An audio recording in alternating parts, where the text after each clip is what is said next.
you know, let's just call it what it is. There's been a circular firing squad on the left the last year or so. It's not the first time the left has kind of eaten itself alive. The main focus seems to be on defining who is left and who is not, who is pure and who is not, who's a sellout and who's righteous. Um, for me, I don't really give a. I don't care if you dem enter. I don't care if you dem exit. I don't care if you third party. None of that matters. But I just see in terms of the scale of the problems we're talking about, and we're talking life or death kind of issues here, and it could get worse. I just see kind of this nihilism breeding in that there's so much more focus on personalities. There's so much more focus on who's not 1000% with us on checking the box for every single category. There's so much focus on, no, we're done with electoral politics. We're only gonna focus here. That it just seems like we're doing the work of the plutocrats for them because there's no organization on the left aside from, frankly, the strikes, the union drives that we've been talking about.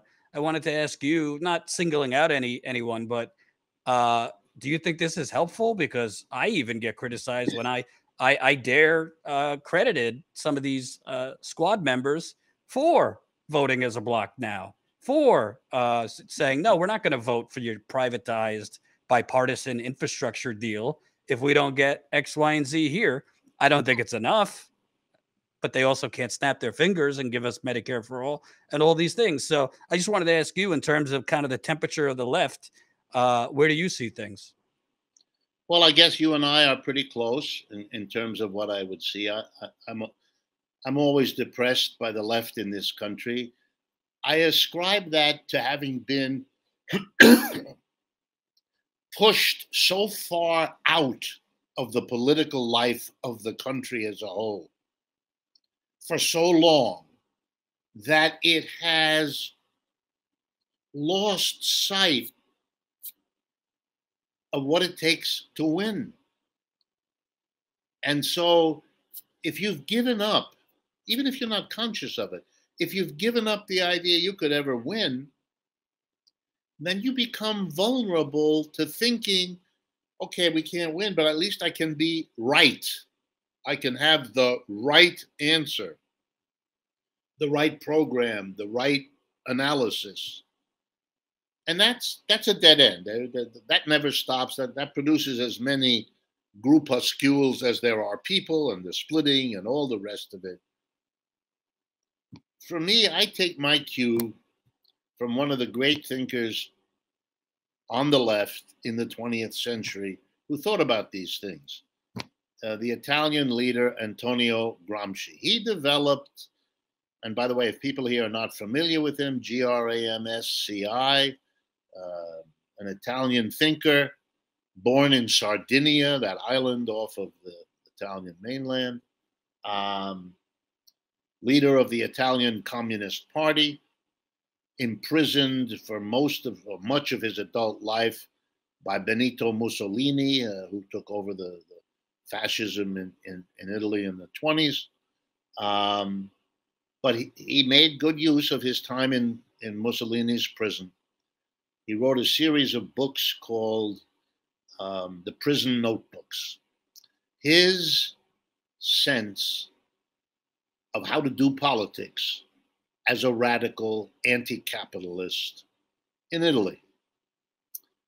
He was active in the north, in the area around Torino in Italian, Turin in English, and very busy building the union of the workers at Fiat, the largest automobile producer ever in Italy, then and now.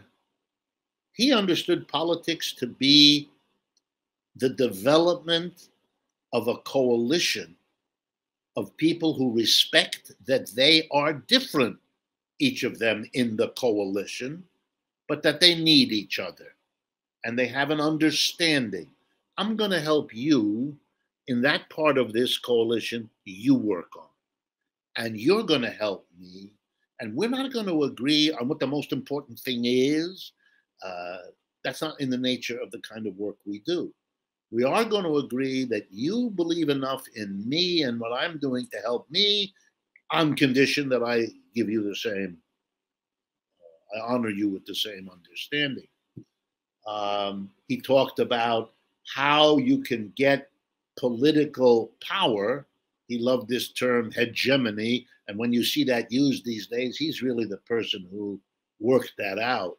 How you build a hegemonic block. How do you put together all of the different elements that exist in a society? Identifying what you don't have that has to be created. Identifying how to get your different parts to help each other. I take all of that dreadfully seriously. I learned it from him, but it's very applicable to the United States today. So let me give you an example. I'm grateful that AOC is there. Does that mean I agree with everything she does? Of course not. She doesn't agree with everything I do, for sure. But she's playing a very important role in opening up the whole possibility of what left socialist type people might be able to do. She's teaching Americans you can win political office. Isn't easy. You are then part of a political institution that will hem you in certain ways. But that area is not closed to us as the left thought it was. You can. That's why Bernie is so important. He stood up in 2016 and said, yes, I'm a socialist. I'm going to run. And you're wrong that it's going to be a political suicide. I met with a very high official of the Democratic Party, an old friend of mine, shortly after Bernie announced. I said, what do you think he's going to do? They said, we don't care. If he gets 1%, it'll be a miracle. If he gets 2%, we will all, celebrate the shock of it all. They had no idea. None of them. And these were not unsympathetic people, but they had no idea what might happen, what kind of support there would be for the word. And granted, people don't know exactly what socialism means, especially in this country. All of that has to be now developed. Half of the questions I get, and I'm pretty well known now, so that we get quite a flood of emails. And half the questions I get are questions in which Americans are trying to make up for lost time. They want to be told, what is this socialism? Without any nastiness. They just want, what do they mean, socialism in Denmark? What's it got to do with China or Cuba? Or perfectly good questions, appropriate questions. But these are things you should have learned years and years ago and then process so we can see where your brain takes that stuff. Instead, we're taking early baby steps. And for me, I think the political issue is that way. For me, the two biggest things the left lacks now is organization, pulling all of this stuff together, and a clear programmatic focus. What exactly are we going to do if in fact we get the power to try to do it? What am I voting for? I'm Mr. or Ms. America. What am I voting for if I vote for you people? I'm disgusted with the ones we have. You don't have to give me your criticisms. I got my own. I know that's useless. But you, what are you? Why should I even believe you're different from them? Well, tell me something that makes it clear. And that means we have to give very good, they don't have to be detailed. We don't have to have a blueprint. People are halfway with us because they want to change. They don't like what exists. They've lost confidence in the leaderships of both major political parties. You have the on the outs Trump and the on the outs progressive Democrats threatening both of the establishments in their different ways towards different ends. But you can see it's very open-ended now. We need to get together, figure out what we can agree on as the key things we're going to do, and then make the case that doing these things will move us in a good direction. and then build an organization where we can help each other get that message out. Those are the things we need. We don't have the organization and we don't have the agreed focus.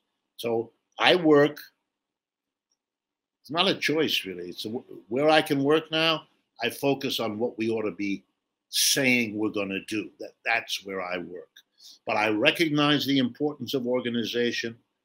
I am a believer in the labor movement, so you're not going to have any problem with me when you point to areas where there's percolation.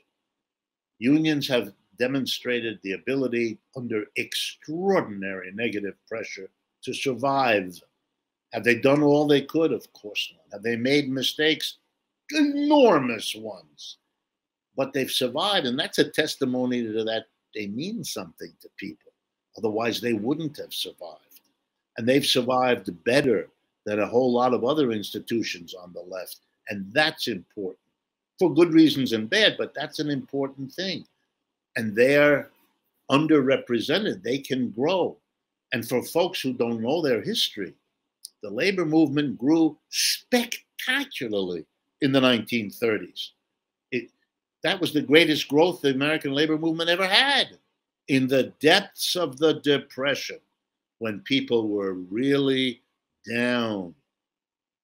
For those of you who remember, if you read the novel Of Mice and Men by John Steinbeck, that's how down people got. They wrote novels like that. They read novels like that. They produced the labor movement, a spectacular explosion of millions of people joining the labor movement, joining unions. These people had never been in a union before, and their parents had never been in a union before. They came to it in a mass shift to the political left. And I only say it because the notion it can't happen now is undone by our own history, and not that long ago. Why not now? Especially when everything else hasn't worked. We're in the kind of nice position of saying, well, why don't you give the left a shot? Give us a chance. Sure, you're going to do much worse than what we got here? I make that argument all the time, and I wouldn't be doing that if it didn't get me the kind of response I think it would get us if we were willing to do it.